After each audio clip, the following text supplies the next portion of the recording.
quick video here. I want to give you a heads up about a bit of software that has become freely available just recently. It's called Silver Effex Pro, and it's by a company called Nick Software, who are now owned by Google. I paid about 150 bucks for this software 2 years ago, but it's great. It's free now, and you can download it for your Mac or PC. I'm just going to give you a quick heads up on it. I'm going to right click on this image here. I shot it of a boat down in Westport Quay a few weeks ago.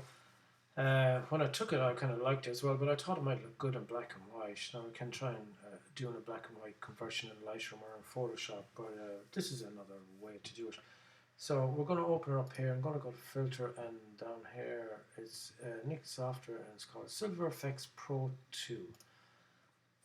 I'm going to click on that, and it will open my image in this bit of software. You don't need Lightroom or Photoshop to use this software.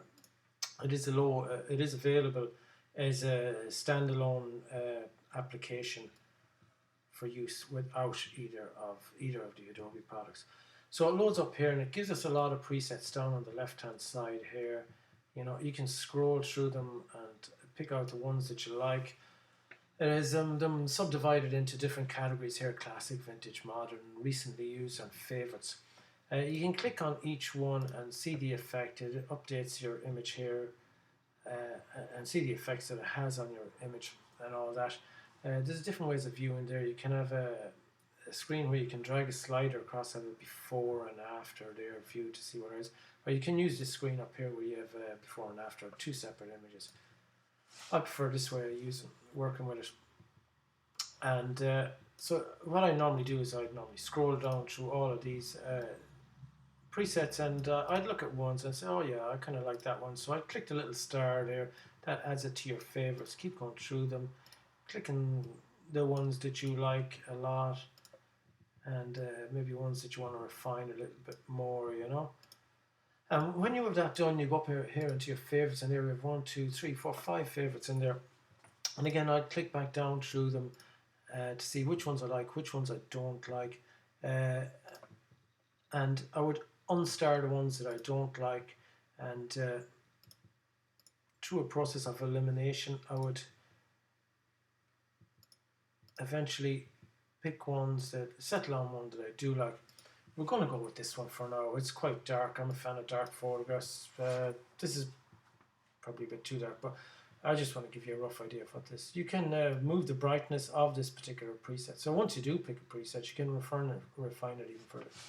So there's options for brightness, contrast, and structure here, and also for opening up the shadows if you think the image is a little bit too dark. I'm not quite sure how well you can view this on a YouTube video, but believe me, it is making a difference. You can choose different colored filters here, and they have, you know, subtle but interesting effects on the photograph that we're working on and all that. There's lots of other options there to play around with the filters.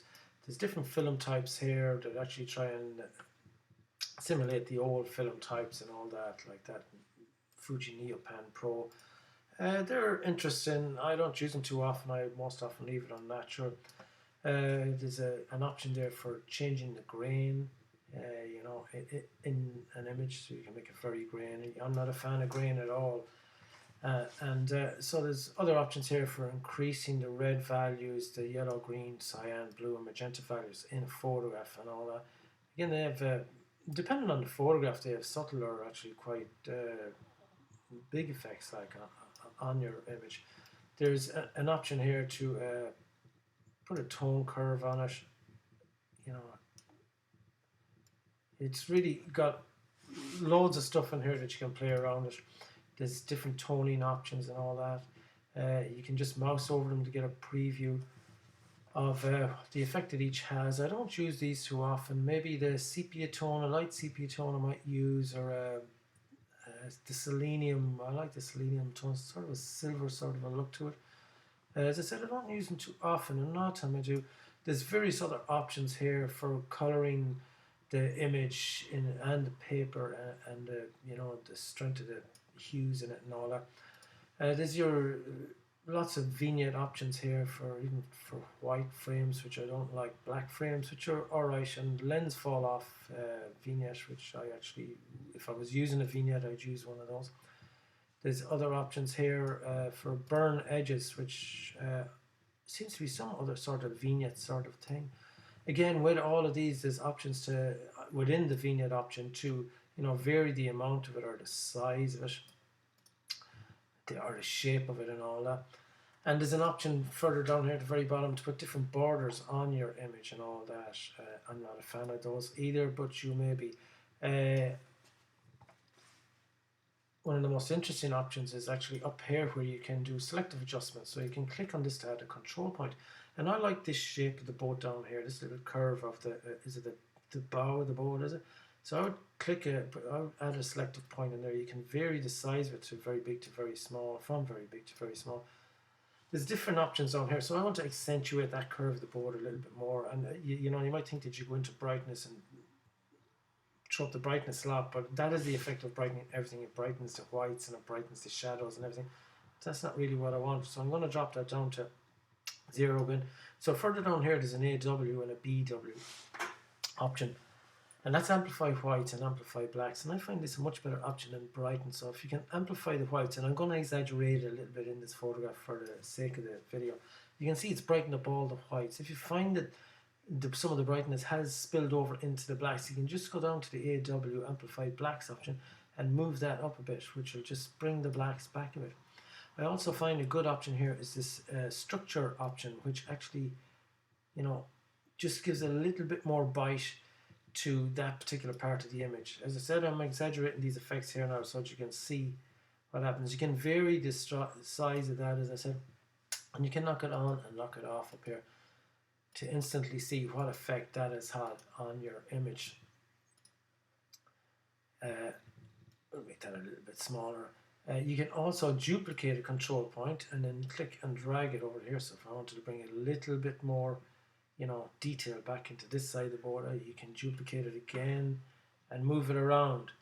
And you can, at each separate selection point there, you can again make new edits to that, so that they're all different. When you're finished and when you've reached, when you've got a photograph that you like, again, you can view kind of the before and after there. There's options here to OK it, or there's an option to brush it on. So if you just want a particular effect on a particular part of the photograph, you can select that brush option. It'll open it up on Photoshop again, and it'll allow you to brush that effect onto whatever part of the image you want it on. But I'm just going to click OK and apply that. I'd highly recommend that you go and download this bit of software. It is free, it is very good and all that, and it's just applying the image here to depending on how much memory your computer has, that will determine how long that will take. So, and there we go. So that's a finished image. It's a little bit grungy. It's not something that I would let out into the public, but as I said, this is just to give you an idea of how this software works. So that's a before, that's an after. I'll leave a link to where you can download it in the comments. As always, feel free to leave a comment, share it, ask a question, or be sure to hit the subscribe button on the YouTube channel. Thanks for watching, and I'll talk to you all again soon.